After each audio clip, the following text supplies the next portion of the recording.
हो सकता है कि एक ही साथ एक ही प्रॉपर्टी दो लोगों को ट्रांसफर हो? हेलो एवरीवन, मैं हूं अस्कर रहमान और आप देख रहे हैं लॉ स्कोप। तो आज की इस वीडियो में हम section 27 of transfer of property act 1882 को देखेंगे, जो कि conditional transfer to one person coupled with transfer to another on failure of prior disposition की बातें करता है। तो आइए देखते हैं। इस सेक्शन का हेडिंग यह बोलता है कि जो प्रायर ट्रांसफर है अगर वो फेल हो जाता है किसी वजह से तो सेकेंड ट्रांसफर इफेक्ट में आएगा। मींस अगर ट्रांसफरर ने प्रॉपर्टी को ट्रांसफर करते वक्त कोई कंडीशन इम्पोज कर दिया है और वो कंडीशन ट्रांसफरी फुलफिल नहीं कर पाता है तो प्रायर ट्रांसफर उसकी वजह से फेल हो जाता है, तो जाकर सेकेंड ट्रांसफर इफेक्ट में आ जाएगा। तो सेक्शन 27 इसकी बातें करता है। अब हम इस सेक्शन को बेयर एक्ट की लैंग्वेज में देखेंगे, जो यह कहता है कि where on a transfer of property and interest therein is created in favour of one person. Means जब कोई भी प्रॉपर्टी ट्रांसफर हो रही है तो उसका इंटरेस्ट एक पर्सन के फेवर में क्रिएट हो जाता है। Next, and by the same transaction an ulterior disposition of the same interest is made in favor of another।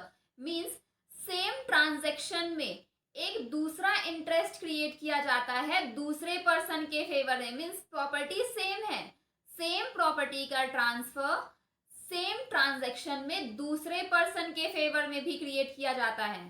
आगे जाकर ये सेक्शन यह बोलता है कि if the prior disposition under the transfer shall fail, the ulterior disposition shall take effect। means जो prior disposition है, जो पहले प्रॉपर्टी ट्रांसफर हुई थी जिस पर्सन के फेवर में, अगर वो ट्रांसफर फेल हो जाता है किसी भी वजह से तो जाकर सेकेंड ट्रांसफर इफेक्ट में आ जाएगा। मीन्स सेकेंड पर्सन को जो प्रॉपर्टी ट्रांसफर की गई थी, सेकेंड पर्सन के फेवर में जो इंटरेस्ट क्रिएट किया गया था वो इफेक्ट में तब आएगा जब प्रायर ट्रांसफर, प्रायर इंटरेस्ट जिस पर्सन के फेवर में क्रिएट किया गया था वो किसी भी वजह से फेल हो जाता है, तो जाकर सेकेंड ट्रांसफर इफेक्ट में आएगा।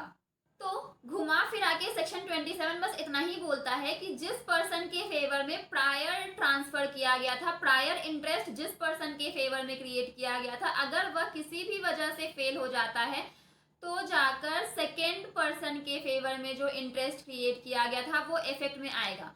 अगर प्रायर ट्रांसफर फेल नहीं होता, वो एग्जिस्टेंस में आ जाता है, वो इफेक्ट में आ जाता है, तो जो सेकेंड पर्सन के फेवर में इंटरेस्ट क्रिएट किया गया था वो फेल हो जाएगा, वो इफेक्ट में नहीं आएगा। तो सेक्शन 27 बस इतना सा ही बोलता है। अब हम इस सेक्शन को इलस्ट्रेशन के थ्रू देखेंगे ताकि ये सेक्शन हमें और भी बेहतर तरीके से समझ में आ सके।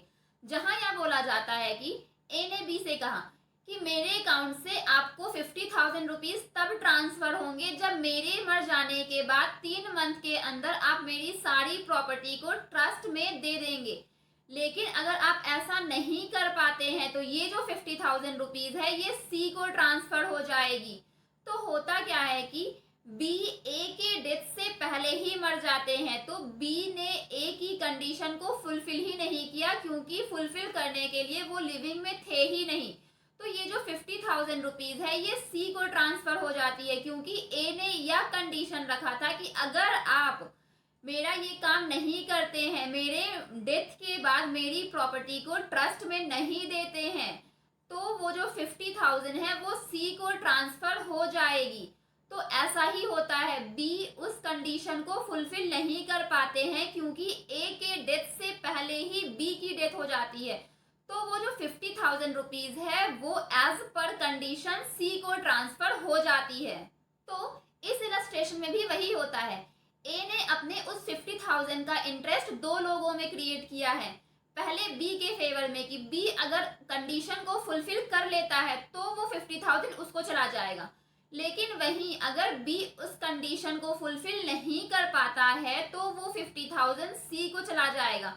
ठीक वैसे ही जैसे सेक्शन 27 में बोला गया था कि अगर प्रायर ट्रांसफर फेल हो जाता है तो उस प्रॉपर्टी का ट्रांसफर सेकेंड पर्सन को चला जाएगा, वैसा ही इस इलस्ट्रेशन में भी होता है। बी उस कंडीशन को फुलफिल नहीं कर पाते हैं जिसकी वजह से वो जो 50,000 है वो सी को चली जाती है।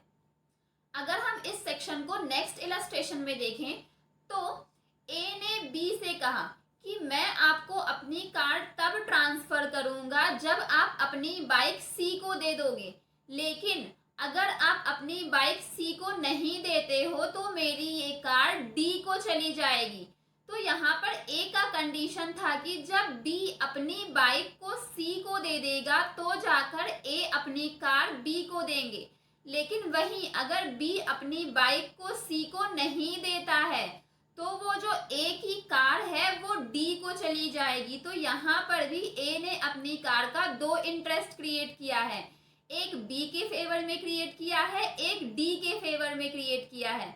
इस कंडीशन पर कि अगर बी कंडीशन फुलफिल नहीं कर पाता है, जो बाइक देने की कंडीशन है कि बी अपनी बाइक सी को देगा, ये कंडीशन फुलफिल नहीं हो पाती है, तो वो जो कार है वो बी को ना जाकर वो कार डी को चली जाएगी।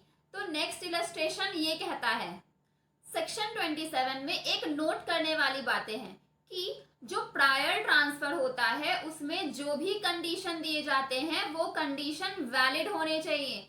अगर वो कंडीशन वैलिड नहीं है तो जो सेकेंड पर्सन के फेवर में इंटरेस्ट क्रिएट किया जाता है वो ट्रांसफर भी वॉइड हो जाएगा, क्योंकि जब फर्स्ट ट्रांसफर का कंडीशन ही वॉइड है तो सेकेंड ट्रांसफर भी वॉइड हो जाएगा।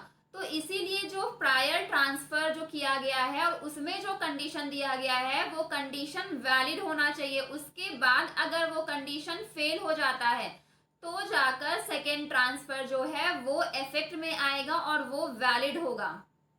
तो फ्रेंड्स, ये था section 27 of transfer of property act 1882। I hope आपको ये सेक्शन काफी अच्छे से समझ में आ गया होगा। अगर आपको मेरा ये वीडियो अच्छा लगा हो तो प्लीज इसे लाइक और सब्सक्राइब जरूर करें। और हाँ, अगर आपके माइंड में इस सेक्शन से रिलेटेड कोई भी क्वेश्चन रेज हो रहा हो तो आप कमेंट बॉक्स में जाकर कमेंट कर सकते हैं। Thank you.